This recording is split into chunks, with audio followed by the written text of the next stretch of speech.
Hey Reddit. Throwaway account because this whole situation has me reeling, and I'm honestly ashamed to even be here asking for advice. My name's Mark, and I've been married to Emily for 10 years. Together, we've got 2 kids, Noel and Lily. For most of our marriage, I thought we were a team.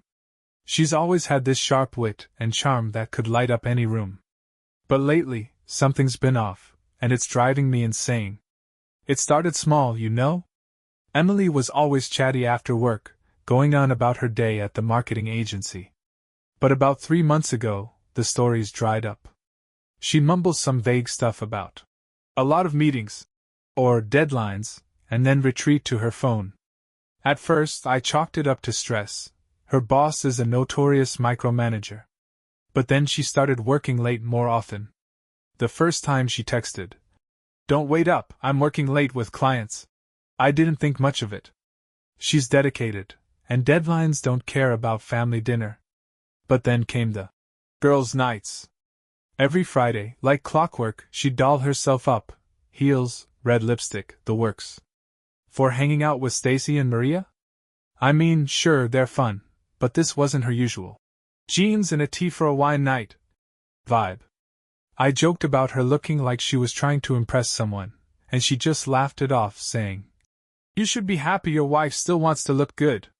Fair enough, but it didn't sit right with me. And then there were the whispers in the other room, late-night calls she'd excuse herself to take. When I asked, she'd say it was Stacy or work. But Stacy doesn't call at midnight, and her work voice was nowhere to be heard. The final straw was the night she left her phone on the counter to take a shower. It buzzed with a notification from someone named Mitch. I stared at it, heart pounding, and decided I'd ask her about it later. But deep down, something inside me already knew. So that night, after seeing the notification from Mitch, I tried to act normal. I didn't want to jump to conclusions and make myself look like a paranoid fool. But the thought just wouldn't leave my head. Who the hell is Mitch? She's never mentioned anyone by that name before. When Emily came out of the shower, wrapped in a towel, she grabbed her phone immediately. I couldn't help myself. "Who's Mitch?" I asked, trying to keep my tone casual. Her reaction wasn't what I expected. She didn't flinch or look guilty. Instead, she rolled her eyes and said, "He's a new guy on my team at work." "Why?" "Oh, nothing," I said. "Just saw his name pop up and didn't recognize it." "Don't go getting weird ideas," she snapped, her voice sharper than I'd ever heard it. "I deal with men all the time at work. It's called being professional." That should have been the end of it, right? I should have let it go. But there was something in her tone, like she was annoyed I even asked. And the way she grabbed her phone so quickly, it felt wrong. Over the next couple of weeks, things just got stranger. Emily was glued to her phone constantly. If I walked into the room, she'd lock it or flip it over, like she didn't want me to see. I'd hear her laughing at texts, but when I asked what was so funny, she'd say, "Oh, just Stacy being ridiculous." One night, I casually mentioned her late nights and how much time she'd been spending on her phone. She snapped again. "What's your problem, Mark? Do you not trust me or something?"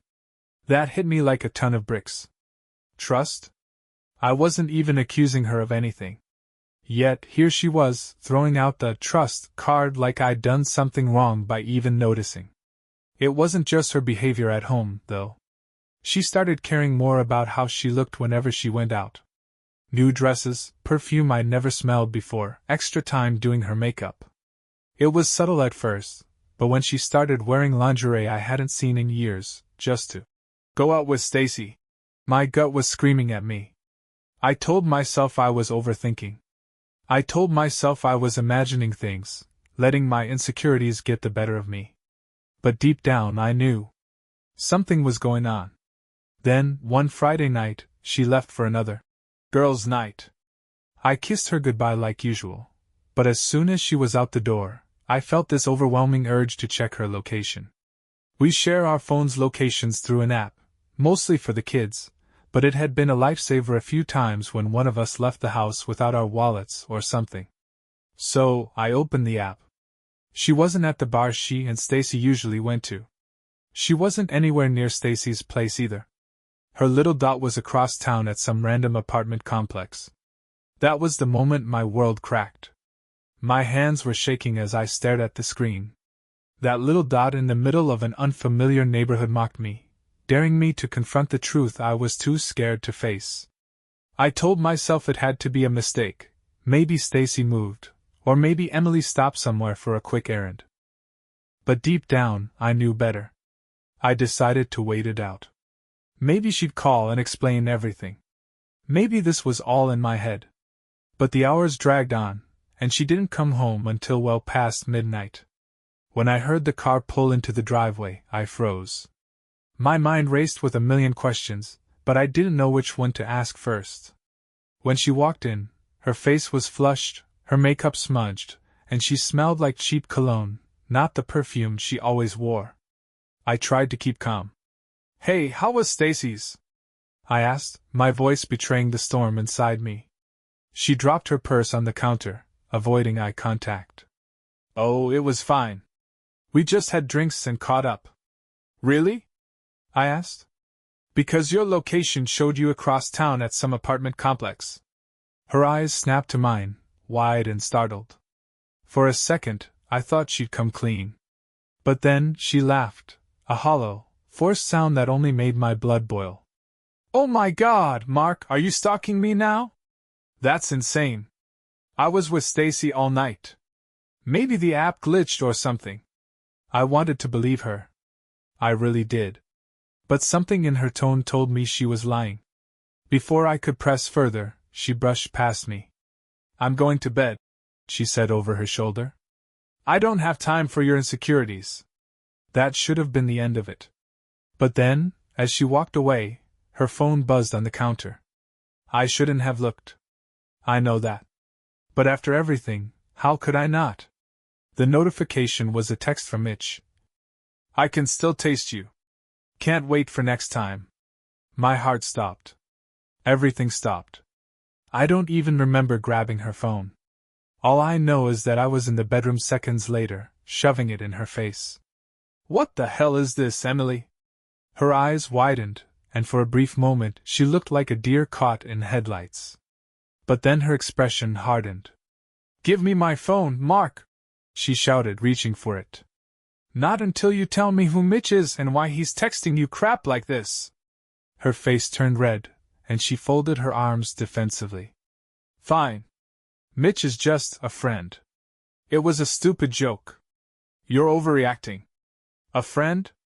I barked, waving the phone. "Friends don't text each other stuff like this." She finally snapped. "Okay, fine. We kissed. It was one time, and it didn't mean anything. I was drunk, and it just happened. Happy now? Drunk?" I repeated, incredulous. "Emily, this wasn't a one-time thing. He literally just texted you about tasting you. What the hell am I supposed to think?" Her voice rose to match mine. "It's not like you've been some perfect husband, Mark. You barely notice me anymore, always working late, always glued to your damn sports games. Maybe if you actually paid attention to me." I couldn't believe what I was hearing. She was blaming me. And then came the sucker punch. As we argued, her phone buzzed again. This time, it was a photo, a selfie of Mitch, shirtless in bed, smirking like he just won the lottery. I threw the phone onto the bed like it burned me. "You're unbelievable," I said, my voice hollow. "I gave you everything, and this is what I get?" She didn't answer. Instead, she grabbed the phone, locked it, and stormed out of the room. I heard the front door slam moments later. After she stormed out, I was left sitting on the edge of the bed, staring at the wall. The photo, the texts, her lies, it all swirled in my head like a tornado. I couldn't believe this was my life. My wife of 10 years, the woman I thought I'd grow old with, was sneaking around with some guy who sends shirtless selfies like he's auditioning for a trashy reality show. But then it hit me, she didn't take her car. The keys were still on the hook. I grabbed my phone and opened the location sharing app. Sure enough, her little dot was moving across town. This time, It wasn't to Mitch's apartment but to a bar we'd gone to a few times before. My first instinct was to follow her. Confront her in public, make her explain herself in front of witnesses so she couldn't twist the story later. But a calmer voice in my head told me to wait. She was angry, and so was I. Nothing good would come from cornering her now. Instead, I decided to dig. If Mitch was bold enough to send texts like that, there was bound to be more. So, I opened our laptop, which automatically syncs her email. As I scrolled through her inbox, I found nothing at first. Just boring work emails and the usual spam. But then I spotted a folder labeled Personal at the bottom. It was password protected. I sat there for a few minutes, trying every password I could think of, our wedding date, the kids' birthdays, even the name of our dog. Nothing worked. Frustrated, I was about to give up when I remembered something. Emily always used the same stupid password for her old social media accounts. Emily123. It worked. Inside the folder, I found dozens of emails. Some were mundane, hotel reservations, dinner confirmations. But others? They made me physically ill. Messages from Mitch with subject lines like, "Last night was amazing," and "Can't wait to see you again." Attached were photos of them together, smiling at some park, drinks in hand at a restaurant, even one where he was kissing her neck while she laughed. The timestamps went back almost a year. A year. While I'd been planning our anniversary getaway, she'd been sneaking off with this guy. But the worst part was an email from just last week. Subject: Our weekend plans. Body: Got the room at the Marriott. Can't wait to finally spend the night with you. I'll bring the wine if you bring that red dress I love. The Marriott. I checked the dates. It was the same night she told me she was at Stacy's house. My hands were shaking so badly I almost dropped the laptop. I felt like the walls were closing in, like the air had been sucked out of the room. Before I could process it, my phone buzzed. It was Emily. Her text read, "I'm coming home. Let's talk." When Emily walked through the door, I was sitting in the living room, the laptop open in front of me. I didn't even look at her at first. I just stared at the screen, at the proof of her betrayal laid out in black and white. "Mark," she started, her voice soft, almost pleading. "I know you're upset. Can we just talk about this like adults?" I finally looked up, my eyes locking onto hers. "Talk? Sure. Let's talk about your Marriott reservation. Or should we start with Mitch's shirtless selfies? Or maybe the emails where you're planning nights together while I'm home putting the kids to bed?" Her face went pale. For a moment, she looked like she might deny it all. But then her shoulders sagged, and she let out a deep breath. "You went through my stuff," she said, like I was the one in the wrong. "Don't," I snapped, my voice louder than I intended. "Don't you dare make this about me. You've been lying to me for God knows how long. You don't get to play the victim here, Emily." She hesitated, then sat down on the edge of the couch, as far from me as possible. "It wasn't supposed to happen like this," she said quietly. "What wasn't supposed to happen, Emily?" I asked, my voice shaking. "You weren't supposed to get caught? Or you weren't supposed to wreck our family while you played house with Mitch?" She flinched, but her tone turned defensive. "You don't understand, Mark. I've felt invisible for years. You're always working or watching TV. Mitch, he made me feel seen." "Seen?" I repeated, incredulous. "You felt seen by some random guy who writes emails like a horny teenager? That's your justification?" Tears welled up in her eyes, but I couldn't bring myself to feel sympathy. "I didn't mean to hurt you," she said, her voice trembling. "I never wanted this to go so far." "Well, congratulations, Emily," I said, slamming the laptop shut. "It's gone far enough. Did you even think about Noah and Lily? Did you think about what this would do to them?" That hit a nerve. She started sobbing, burying her face in her hands. "I love our kids," she choked out. "This isn't about them." "No," I said coldly. "This is about you. And Mitch. And your selfishness." We sat in silence for a long moment, her crying, me gripping the armrest so tightly my knuckles turned white. Finally, I broke the silence. So what now, Emily? Are you going to keep lying? Are you going to tell me this was all some huge mistake and beg me to forgive you? She wiped her eyes and looked up at me. I don't know, she whispered. I don't know what I want. I stared at her, stunned. You don't know what you want? Are you kidding me? You've destroyed our marriage, and you don't know what you want. She didn't respond. I stood up, pacing the room, trying to keep myself from losing it completely. Fine, I said finally. If you don't know what you want, I'll make the decision for you. What does that mean? She asked, her voice small. It means I'm done, Emily, I said. I'm done being disrespected, lied to, and made to feel like a fool. Pack your things, or I'll pack them for you. But you're not staying here. Her sobbing turned frantic. Mark, please. Let's just talk to someone. A counselor, a therapist, anything. Don't do this. Don't throw everything away. Throw everything away? I repeated, laughing bitterly. You already did, Emily. The second you walked into Mitch's bed, you threw it all away. Her sobbing filled the room, but it didn't move me the way it used to. I felt cold, distant, like I was watching all of this happen to someone else. Emily sat hunched over, her hands trembling as she tried to form words, but nothing coherent came out. I didn't care anymore. You know what's funny, Emily? I said, my voice flat. I spent years thinking I wasn't enough. I worked my ass off to provide for this family, adjusted my life every time you needed something, and ignored every gut feeling I had because I wanted to trust you. And the whole time, you were lying. For what? For Mitch? She didn't answer. She just shook her head like she couldn't believe what was happening. You think Mitch loves you? I continued, the bitterness in my voice unmistakable. You're a game to him. Do you really think this ends with him playing stepdad to our kids? Or are you just the flavor of the month until he gets bored and moves on to someone else? Stop, she whispered, her voice barely audible. No, Emily, you don't get to shut me up. Not this time, I said, pacing in front of her. This isn't just about you and me. This is about Noah and Lily.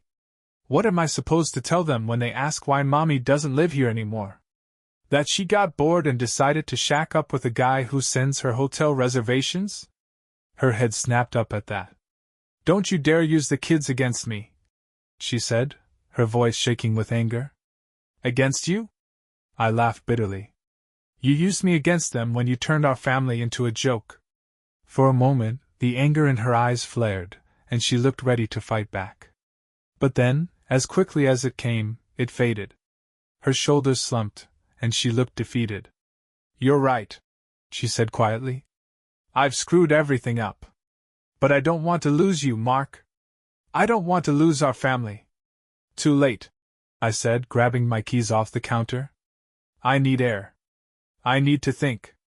Don't be here when I get back. Mark, wait! She shouted, scrambling to her feet. Please don't leave like this. I didn't answer.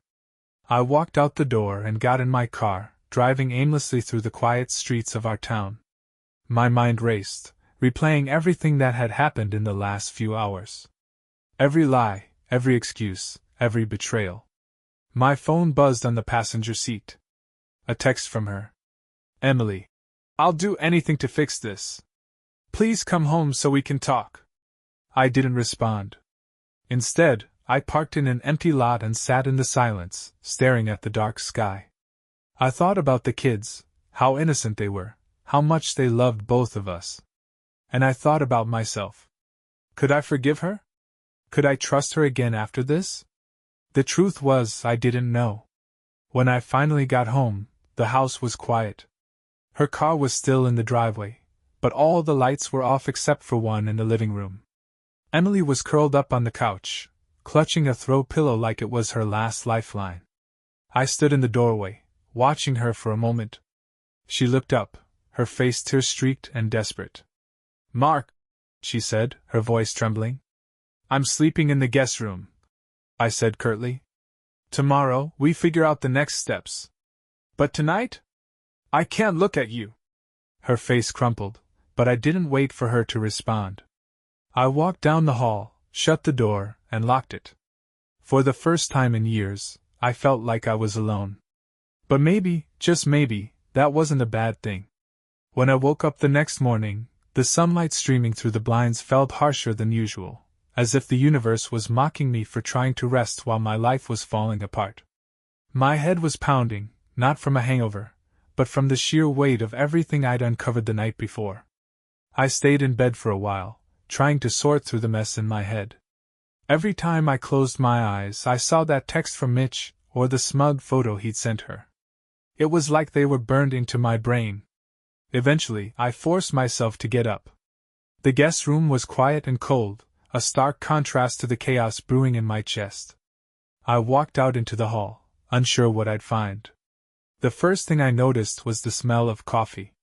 Emily was in the kitchen, still in her pajamas, her hair tied up messily. She looked exhausted, like she hadn't slept at all. She didn't say anything when she saw me, just set down a second mug of coffee on the counter and slid it toward me. I didn't touch it. "Mark," she started, her voice low and hesitant. "I know you don't want to talk right now, but we can't ignore this. We need to figure out what to do." I leaned against the counter, crossing my arms. "What we need to do, Emily, is figure out how to make this as painless as possible for the kids. Beyond that, I don't know if there's anything left to discuss." She flinched, like my words physically hurt her. "Please don't say that," she whispered. "I know I've screwed up, more than you can ever imagine, but I'm willing to do whatever it takes to fix this. Therapy, counseling, quitting my job, anything. Just don't give up on us." "Quit your job?" I repeated, my tone sharp. "That's rich, coming from someone who built this whole affair around her work schedule. What's next? You're going to block Mitch and pretend he never existed?" Her eyes filled with tears, but I didn't care. "Not anymore. I already told Mitch it's over," she said, her voice breaking. "I blocked his number last night. I'll never see him again, Mark. I swear." I laughed bitterly. "Oh, that's convenient. After a year of sneaking around, now you've decided to be loyal? Do you even hear yourself?" She reached for my hand, but I pulled away. "Mark, please," she said. "I don't want to lose you." "You already did," I said quietly. We stood there in silence for a moment, the tension so thick it was suffocating. Then I finally said, "We're going to have to tell the kids something. They deserve to know why their world is about to change." Her face crumpled, and she started sobbing again. "Don't make me the bad guy," she begged. I shook my head in disbelief. "You made yourself the bad guy, Emily. All I'm doing is cleaning up the mess you left behind." Without another word, I grabbed my coat and headed for the door. "I need to think," I said over my shoulder. "Mark, wait," she called after me, but I didn't stop.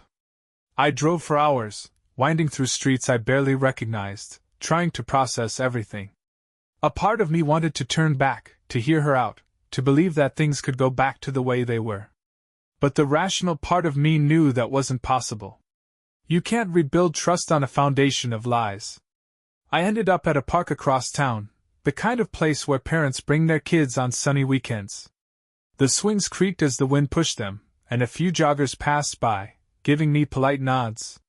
It was peaceful, the kind of calm I desperately needed. I sat on a bench, watching the world move on like my life hadn't just imploded.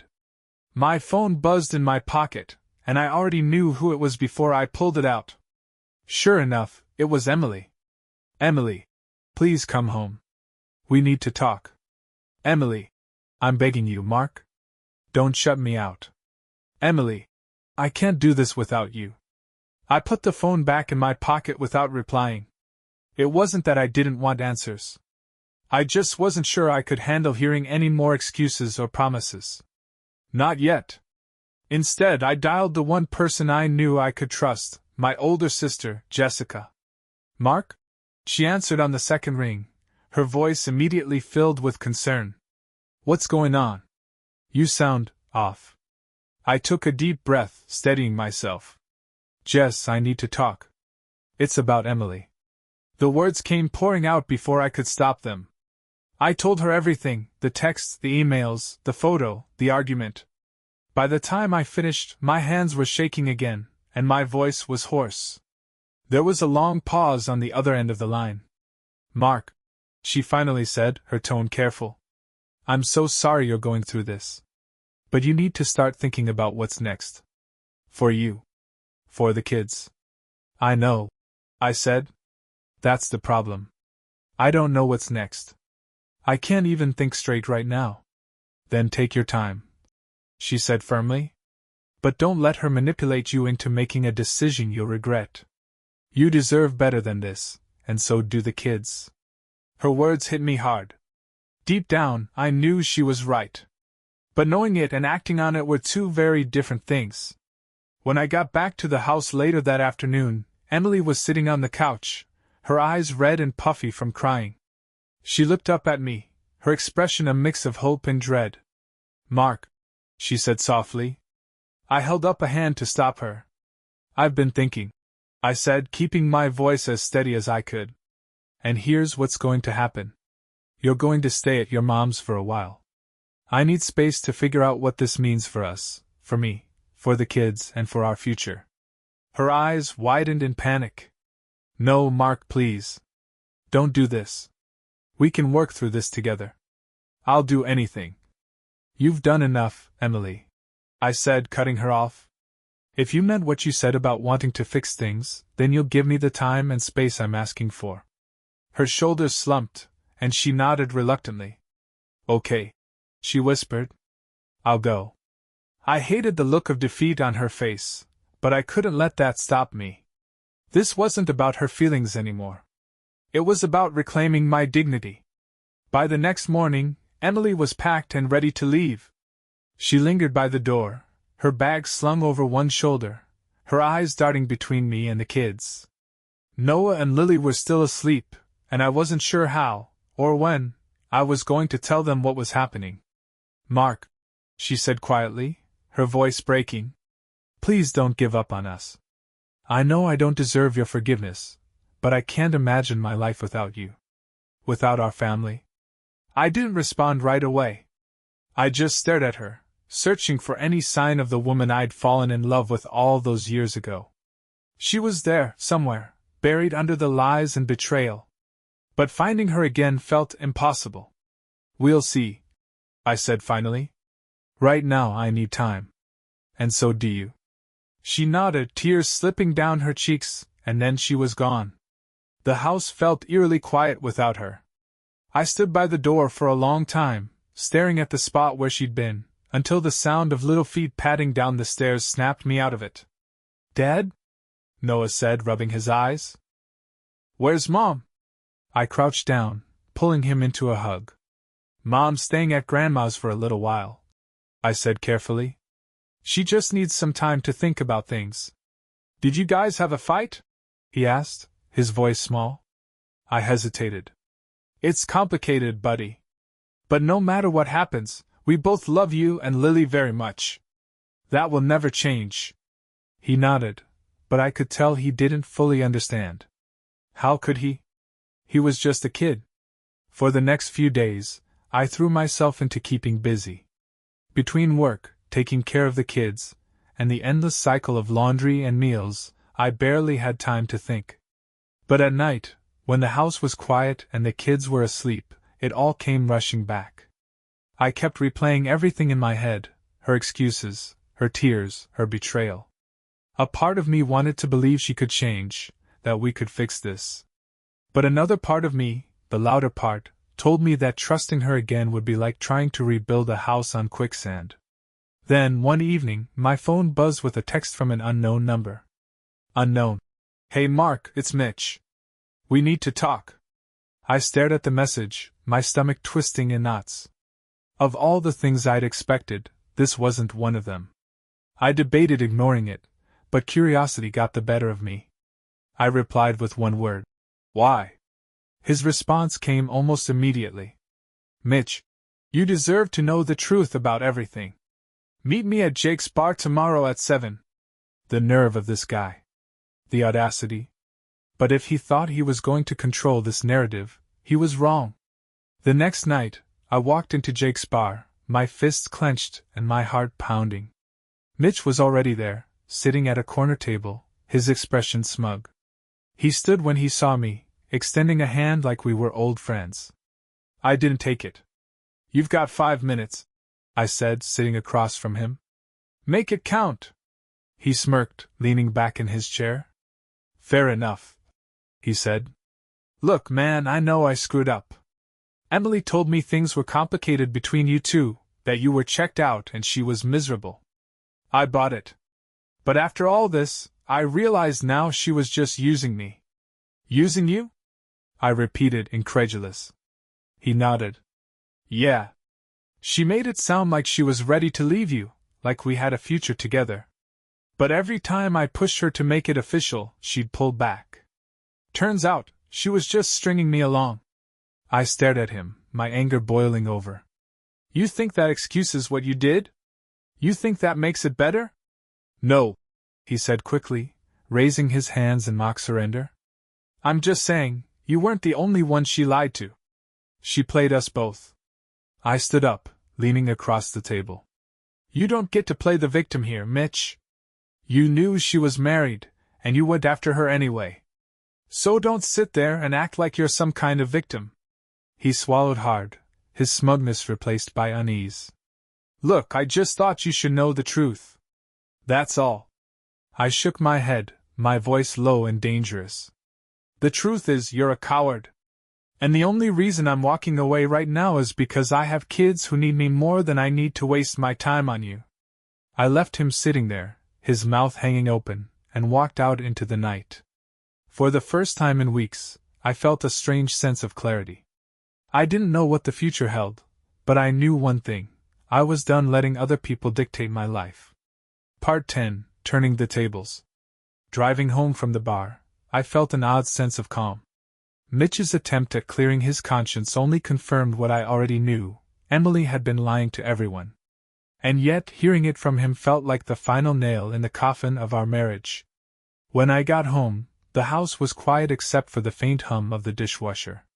The kids were asleep, their innocence a sharp contrast to the mess swirling around them. I peeked into their rooms, watching them breathe peacefully, and felt a pang of guilt. They deserved better than this. Better than me and Emily. As I stood there, my phone buzzed. A message from Jessica. Jessica. Any updates? Did you meet him? I replied quickly. Me. Yeah, and it was as useless as I expected. He's just as pathetic as she is. She called me a minute later. Mark, I know you're trying to process all of this, but have you thought about talking to a lawyer? The thought had crossed my mind, but it felt so final. Not yet, I admitted. I'm still trying to wrap my head around everything. Don't wait too long, she said gently. The sooner you know your options, the better you'll feel. You don't have to make any decisions right away, but you should at least know where you stand. She was right, of course. Jessica always was. The next day, I called a divorce attorney. His name was Ryan, and from the moment he picked up, I could tell he wasn't the type to sugarcoat things. Let me guess, he said dryly. You're calling because your wife cheated, and now you're wondering how to protect yourself and the kids. I couldn't help but laugh bitterly. Is it that obvious? Let's just say I hear this story a lot, Ryan said. Why don't you come in, and we'll go over your options? By the time I left his office that afternoon, I had a clearer picture of what the next steps might look like. Custody arrangements, asset division, alimony. It was overwhelming, but at least I wasn't flying blind anymore. That evening, Emily called. I almost didn't pick up, but curiosity got the better of me. What do you want, Emily? I asked, my tone flat. I just wanted to check on the kids, she said, her voice hesitant. They're fine, I replied curtly. And you? She asked softly. How are you? Her audacity was astounding. How do you think I am, Emily? You blew up our marriage, and now you want to play concerned wife? Mark, please, she said, her voice breaking. I know I've made mistakes, but I still love you. I still want us to work. I laughed bitterly. You don't love me, Emily. You love the idea of me. You love the stability I gave you, the family I built for us. But if you really loved me, you wouldn't have done what you did. She started to cry, but I didn't have it in me to comfort her. This isn't about you anymore, I said firmly. It's about the kids. I'll be in touch about the next steps. But as far as I'm concerned, we're done. I hung up before she could respond, my heart pounding. For the first time in weeks, I felt like I had taken control of the situation. Later that night, I got a text from Mitch. Mitch, just so you know, Emily reached out to me. She wanted to meet up, but I told her no. Thought you'd want to know. I stared at the message, my mind reeling. Was she seriously still trying to keep him around? I didn't respond. Instead, I took a screenshot of the text and sent it to Jessica. Me. Looks like Emily's still playing games. Jessica. Unreal. Get your lawyer on this ASAP. The next morning, I forwarded the screenshot to Ryan. I want to make sure this gets factored into custody discussions, I told him. Consider it done, he said. For the first time, I felt like I wasn't just reacting. I was taking control. The days that followed felt like a surreal blur. Emily had officially moved into her mom's house, and I was adjusting to life as a single parent, at least for the time being. The mornings were the hardest. Making breakfast, packing lunches, and getting the kids off to school without Emily there felt strange. Like a piece of the puzzle was missing. But at the same time, there was a weight lifted. No more second-guessing her late nights, no more suspicious glances at her phone, no more pretending everything was fine when it clearly wasn't. One evening, as I was helping Noah with his math homework, he asked a question that stopped me cold. Dad, is Mom ever coming back? I froze, the pencil in my hand hovering over the workbook. I knew this question was coming eventually, but I wasn't ready for it. Why do you ask, buddy? He shrugged, looking down at his homework. I just miss her. And you don't smile as much anymore. I swallowed hard, trying to keep my emotions in check. Mom loves you and Lily very much, I said carefully. But sometimes, grown-ups need time to figure things out. Right now, she's staying at Grandma's so we can both do that. He nodded slowly, but I could tell he wasn't satisfied with the answer. I wasn't either. Later that night, after the kids were in bed, I called Jessica again. I don't know how to do this, I admitted. Every time I look at them, I feel like I'm failing. You're not failing, Mark, she said firmly. You're doing the best you can in a horrible situation. That's all anyone can ask of you. Her words helped, but they didn't erase the knot in my stomach. The next morning, I got a call from Ryan. Good news, he said.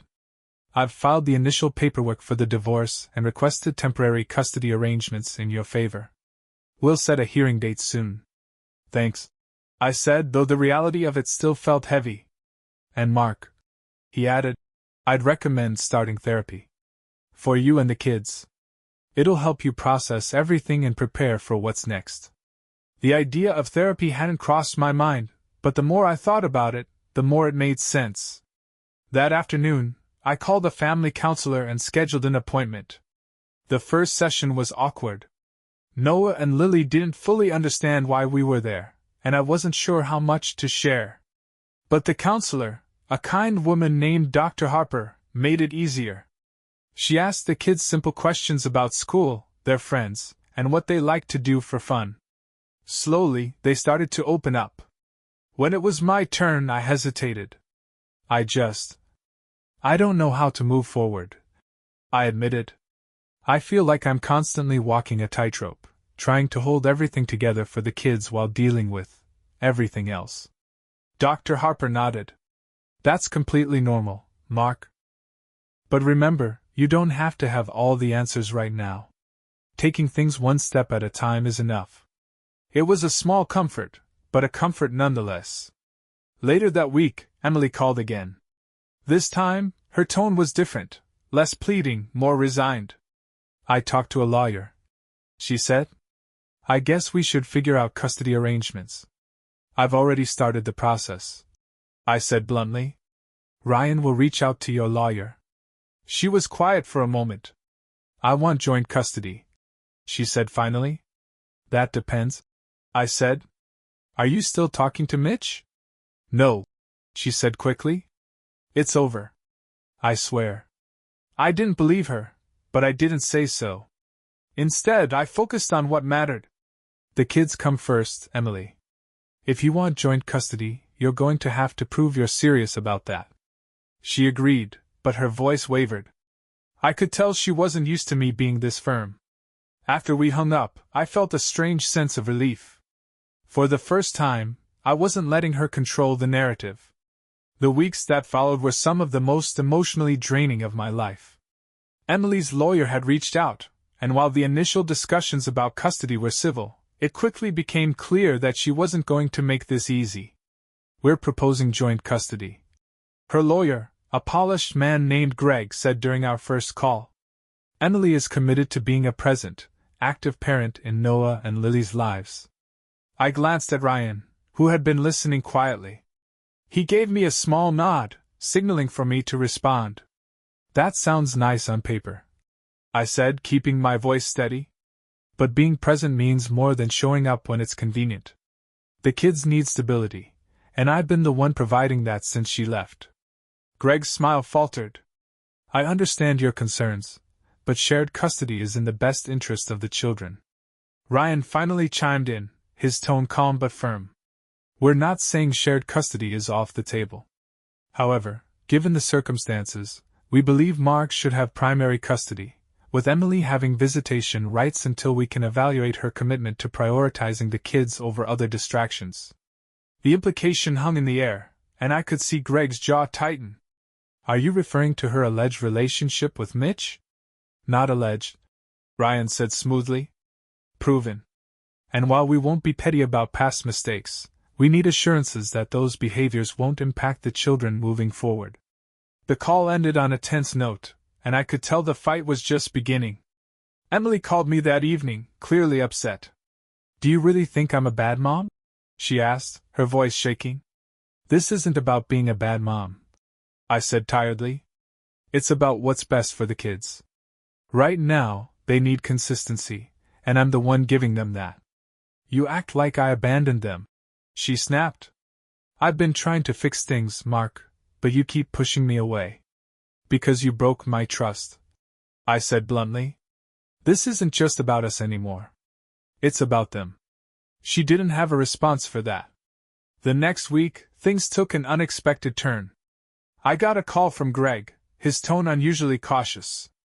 Mark, I've been made aware of some photos circulating that you should see, he said. Photos? I asked, my stomach sinking. Yes, he said. Of Emily and Mitch. From last weekend.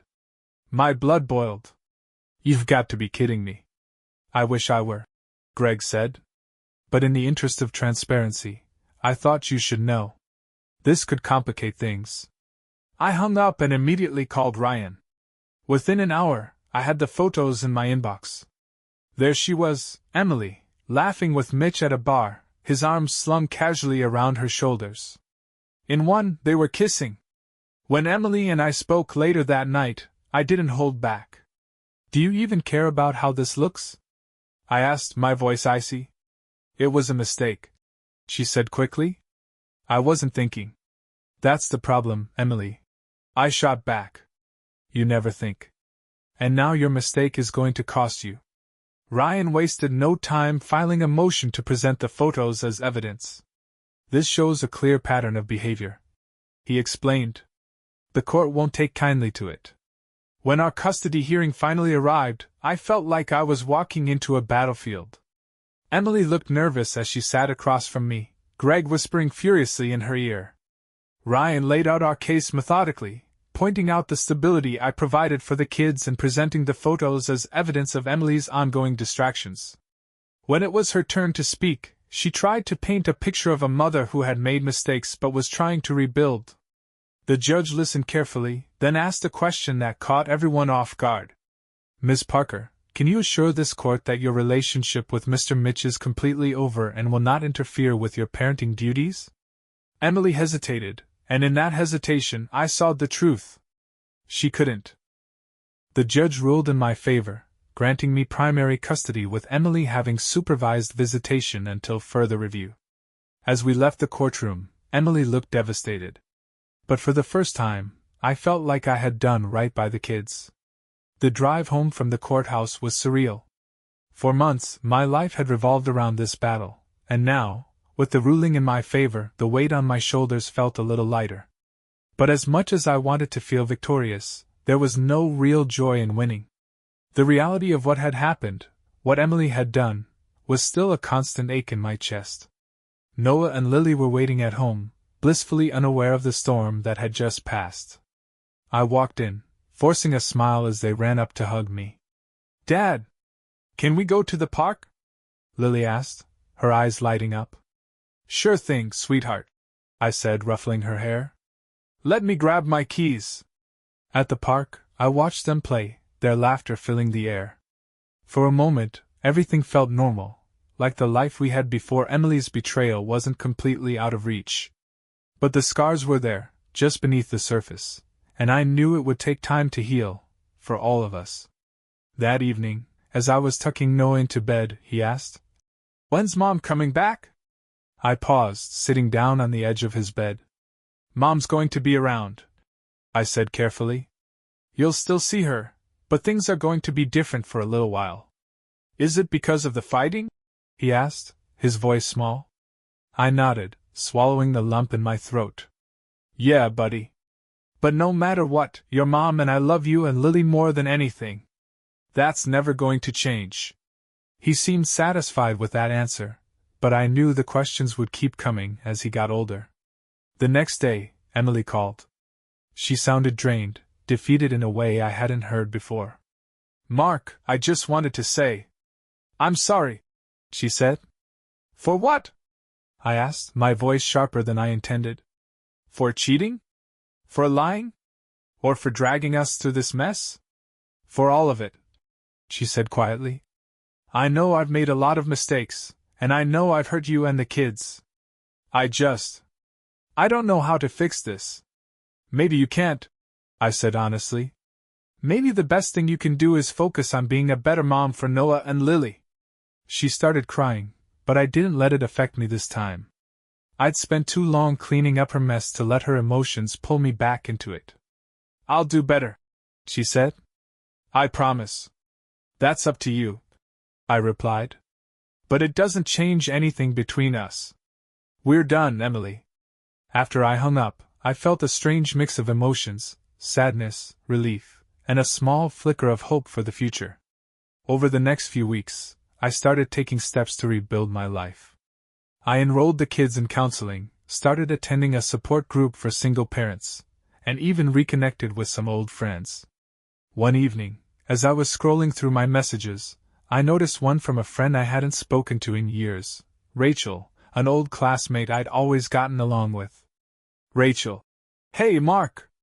Saw your name pop up on the group chat. Long time no see. Hope you're doing okay. Let's catch up soon." I hesitated for a moment before replying. "Me. Thanks, Rachel. It's been a rough year, but I'm hanging in there. A coffee catch-up sounds great." It wasn't much, just a small step towards something new. But it felt good, like a reminder that life doesn't stop just because one chapter ends. That night, as I watched Noah and Lily sleep, I realized I wasn't just picking up the pieces anymore. I was building something better. Meeting Rachel for coffee felt oddly nerve-wracking, like stepping into unfamiliar territory after spending so long in survival mode. We'd known each other since college, but it had been years since we last talked. Back then, she was the type of friend who could make you laugh at the worst of times. When I walked into the cafe, she was already there, waving at me from a table near the window.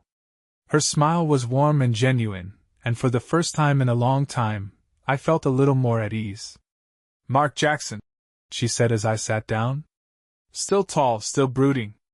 Some things never change." I chuckled, appreciating her ability to cut through the tension. And you still have no filter. It's good to see some things stay the same. We spent the next hour catching up. Rachel told me about her life, her job as a graphic designer, her failed engagement a couple of years back, and her newfound passion for running marathons. I filled her in on my situation, though I kept the messiest details of Emily's betrayal to myself. She didn't press for more, which I appreciated. Instead, she listened, occasionally throwing in a joke to lighten the mood. "You've been through the ringer," she said, stirring her coffee. "But you're here. You're standing. That's something." "Barely," I admitted. "Barely counts," she said with a wink. When we parted ways, she gave me a hug and said, "Don't be a stranger. Seriously. You've got my number now, use it." I smiled, promising I would. And as I walked back to my car, I realized I hadn't felt this normal in months. The next few weeks brought small but meaningful changes. Rachel and I started texting more, usually just casual conversations or sharing funny memes. It wasn't anything serious, but it was nice to have someone to talk to who wasn't connected to the chaos of my divorce. Meanwhile, Emily seemed to be trying to make good on her promises. She showed up to every scheduled visitation, even bringing snacks and toys for the kids. But there was still a distance between us, a wall I wasn't sure either of us wanted to tear down. One evening, during a supervised visit at the park, she pulled me aside. "Mark, I just wanted to thank you," she said. "For what?" I asked, genuinely surprised. "For not shutting me out completely," she said. "I know I don't deserve it, but it means a lot." I nodded, unsure how to respond. Part of me wanted to say something kind, but the scars were still too fresh. "I'm doing it for the kids," I said simply. She nodded, her expression falling slightly, but she didn't argue. Later that night, I got a text from Rachel. "Rachel, hey, some friends and I are going hiking this weekend. You should come.